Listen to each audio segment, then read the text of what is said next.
Bagian 1. Perjalanan dimulai. Ren, minggu besok ada acara gak? Tanya Agung.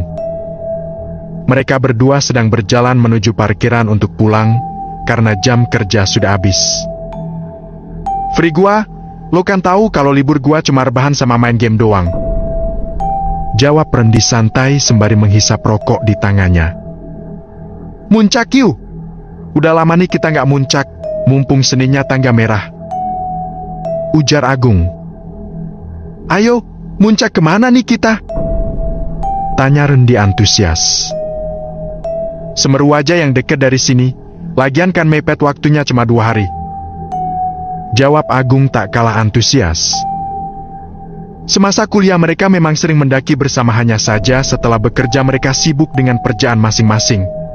Sip, kita ajak Firman sama Jaka juga, nanti malam kita kumpul di base camp. Base camp yang mereka maksud adalah pos ronda tempat anak-anak muda seperti mereka nongkrong di malam hari, sekedar untuk merokok atau bersenda gurau. Oke, jawab Agung. Mereka pun berjalan terpisah menuju kendaraan masing-masing dan bergegas pulang. Sore berganti malam, tak lupa Agung menghubungi Firman dan Jaka untuk berkumpul di base camp. Kini keempat pemuda tersebut telah berkumpul di tempat yang mereka sebut base camp itu. Man, Jak lo ikut kan? Tanya Rendi. Ayo. Jawab Firman. Lu Jak? Siap, ujar Jaka. Oke, untuk barang yang kurang kita bisa sewa dan untuk logistik kita bisa beli di pasar dekat base camp, instruksi Agung. Sudah biasa setiap pendakian mereka, Agunglah yang akan mengurus segala sesuatunya, sedangkan yang lainnya tinggal terima beres dan hanya mengurus untuk keperluan pribadi masing-masing. Karena semasa kuliah dulu Agung adalah ketua Mapala, jadi semuanya dipercayakan pada Agung dan sudah pasti beres. Untuk pemberangkatan kita kumpul di rumah Jaka, jam 5 pagi semua udah harus kumpul. Biar sampai base camp gak terlalu siang. Gimana Jak, lu gak keberatan kan kita berangkat dari rumah lu? Tanya Agung. Gak masalah gua. Jawab Jaka. Hari ini adalah hari Kamis, jadi mereka masih punya 2 hari untuk menyiapkan keperluan pendakian. Hari berganti hari yang ditunggu-tunggu pun tiba. Sejak pukul 5 pagi Rendi dan Agung sudah berada di rumah Jaka. Firman kok belum datang juga ya? Coba lu telepon Gung. Titah Rendi. Tut. Gak diangkat Ren. Apa dia kesiangan ya? Ujar Agung masih menempelkan benda pipi itu di telinganya. Jaka? Dia masih menjalankan ritual paginya, karena saat Rendi dan Agung datang dia juga baru bangun. Untungnya semua barang bawaan sudah ia siapkan sejak malam. Sementara di pinggir jalan Firman sedang mendorong motornya yang tiba-tiba kempes.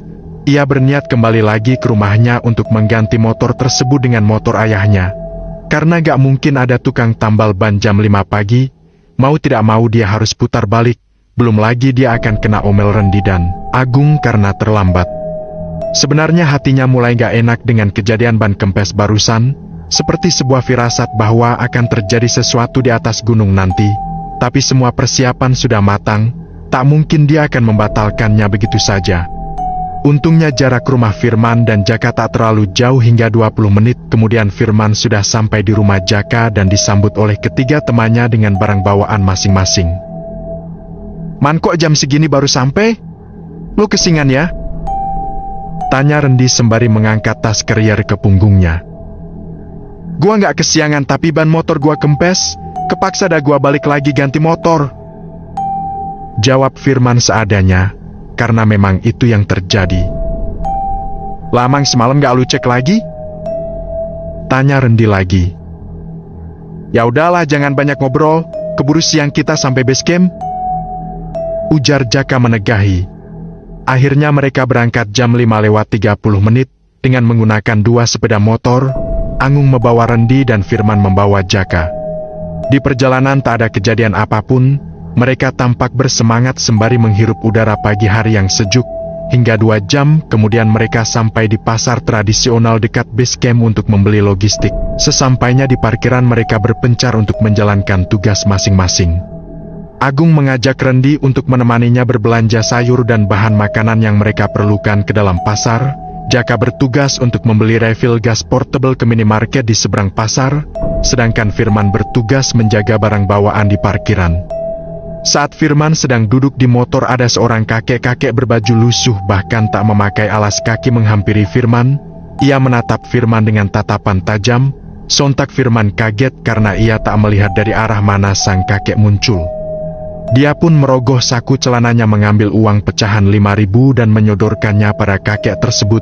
Karena penampilannya, ia mengira bahwa kakek tersebut adalah pengemis, namun sang kakek hanya bergeming dengan mata yang masih menatap tajam. "Kakek, kenapa menatap saya seperti itu?" tanya Firman, pasalnya ia tak punya salah bahkan tak pernah bertemu kakek-kakek itu. "Lu ngasaka kene?" ketus sang kakek menggunakan bahasa Jawa yang artinya pergi dari sini. Ia pun pergi meninggalkan Firman yang masih bertanya-tanya tentang maksud ucapan kakek tersebut. "Kenapa kakek menyuruh saya pergi?" teriak Firman. Karena penasaran ia pun berniat mengejar kakek-kakek itu, tapi saat akan melangkah ia dikejutkan oleh panggilan Jaka. "Mau ke Mama lu, Man?" tanya Jakan yang baru datang dari minimarket. "Oh enggak, tadi ada kakek-kakek kayak pengemis aneh banget. Udah dapat gasnya?" tanya Firman mengalihkan obrolan. Walaupun tak bisa dipungkiri bahwa perasaannya tambah gak enak. 8. "Udah nih," jawab Jaka sembari mengangkat plastik belanjaannya. Sementara di dalam pasar Agung dan Rendi sudah hampir selesai dengan tugas mereka, hanya tinggal menghitung jumlah barang yang mereka beli. "Banyak sekali belanjanya, Dek?" tanya penjaga toko yang melayani mereka. Memang kali ini dia membeli banyak bahan makanan seperti sosis, nugget, bakso, beras, minyak, mie instan, dan lain-lain. Belum lagi sekresek sayuran yang ditenteng Rendi, karena ia tahu porsi makan teman-temannya yang mirip seperti Kuli. Walaupun mereka hanya berniat untuk mendaki 2 hari 1 malam saja, tapi Agung membeli lebih banyak bahan makanan, bahkan bisa sampai untuk 3 hari ke depan, untuk cadangan. "Iya, Bu. Buat persiapan muncak ke Gunung Semeru nanti," jawab Agung. "Hah? Beneran mau muncak hari ini?" tanya penjaga toko tersebut masih tercengang. "Nanti malam kan, malam 1 suruh, Dek," ujarnya lagi. "Deg." Mereka berdua kaget dengan ucapan pelayan toko tersebut. "Di sini malam 1 suruh dipercaya sebagai gerbang gaib, di mana malam itu seluruh makhluk halus akan keluar untuk berpesta bahkan untuk mencari tumbal. Oleh karena itu masyarakat dilarang keluar saat malam 1 suruh," ujarnya lagi. Agung dan Rendi bukan tak tahu pasal malam 1 suruh, bahkan sudah bukan rahasia umum lagi bagi para pendaki seperti mereka tentang malam tersebut. Tapi mereka gak aneh kalau libur tanggal merah besok adalah libur 1 Muharram atau Tahun Baru Islam, yang artinya malam ini adalah malam 1 suruh. "Iya, Bu, saya tahu," dustanya.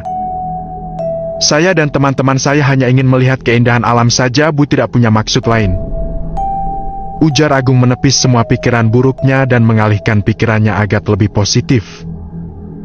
"Yo wes, hati-hati saja, banyak berdoa meminta perlindungan sama Gusti Allah," ujar pelayan toko menasihati. "Ya, Bu, saya akan mengingat nasihat Ibu. Jadi berapa semuanya, Bu?" tanya Agung mengalihkan pembicaraan. "Saya tak hitung dulu."